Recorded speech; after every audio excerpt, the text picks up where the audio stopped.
Assalamualaikum warahmatullahi wabarakatuh. Ketemu lagi. Kali ini kita akan belajar mengenai pesawat sederhana.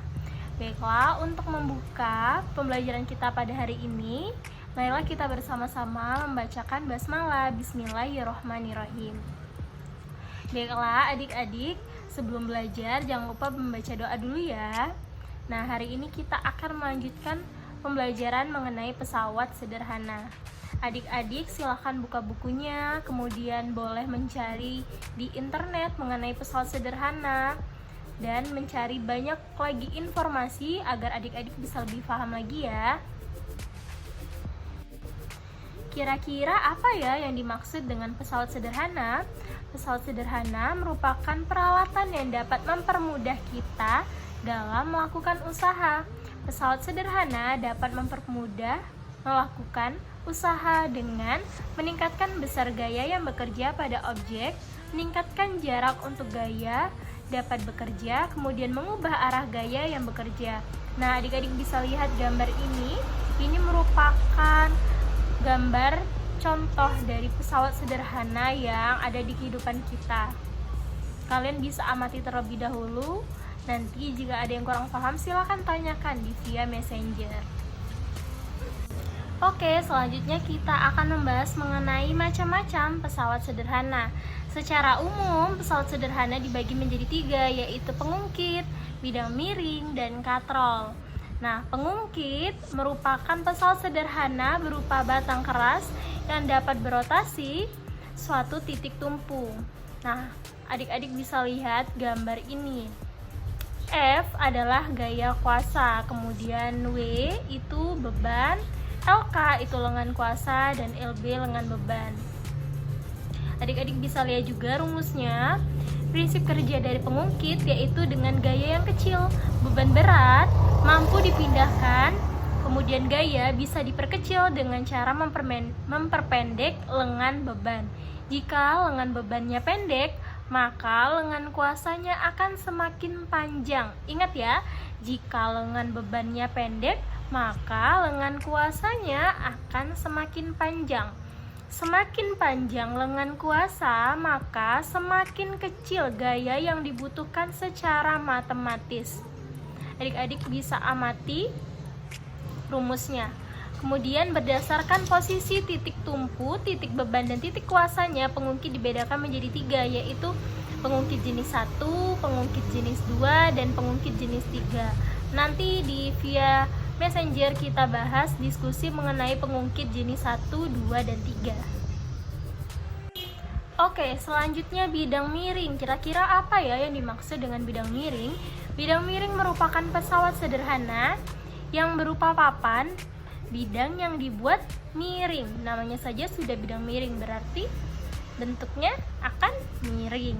Hal itu bertujuan untuk memperkecil usaha saat memindahkan beban yang berat.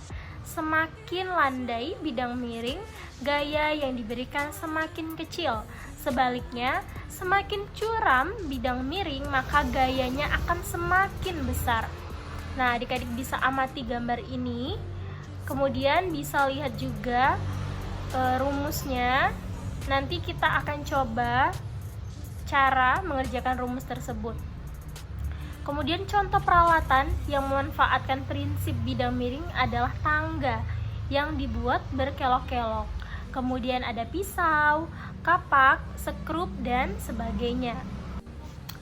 Baiklah, selanjutnya kita akan membahas mengenai katrol.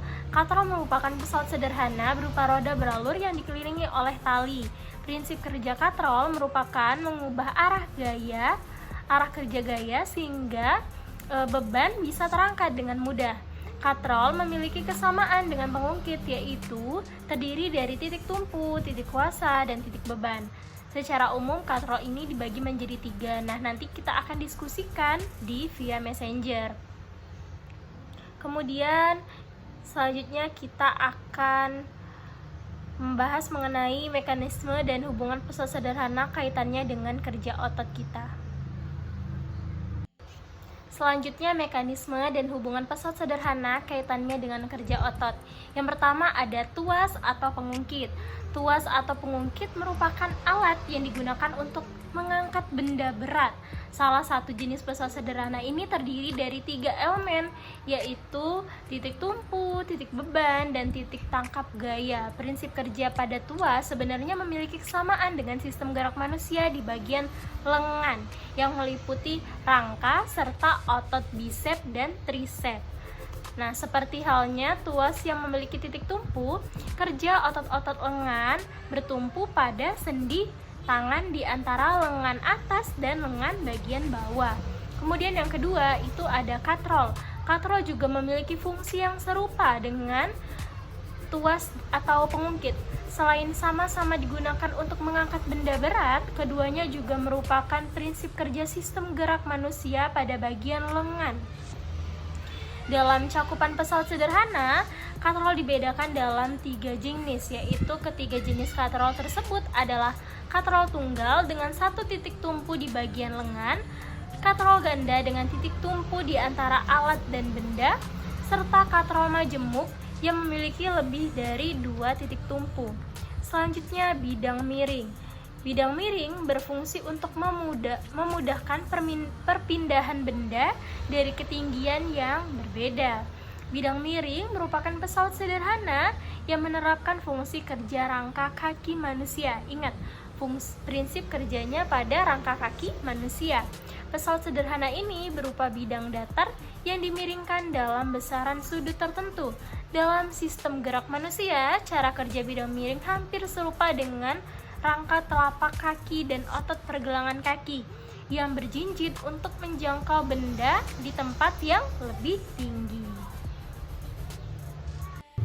Baiklah, untuk video pembelajaran kita pada hari ini kita cukupkan dulu di sini. Nanti kita akan lanjutkan kembali di via Messenger dengan kegiatan diskusi dan akan menjawab soal-soal. Semoga dengan video pembelajaran ini adik-adik dapat mempermudah adik-adik dalam menjawab soal-soal yang akan saya berikan nanti. Semangat belajarnya dan jangan lupa tetap jaga protokol kesehatan. Untuk menutup pembelajaran hari ini, marilah kita bersama-sama mengucapkan hamdalah. Alhamdulillahirabbil alamin. Jangan lupa berdoa dan saya akhiri. Wassalamualaikum warahmatullahi wabarakatuh. Sampai ketemu lagi ya.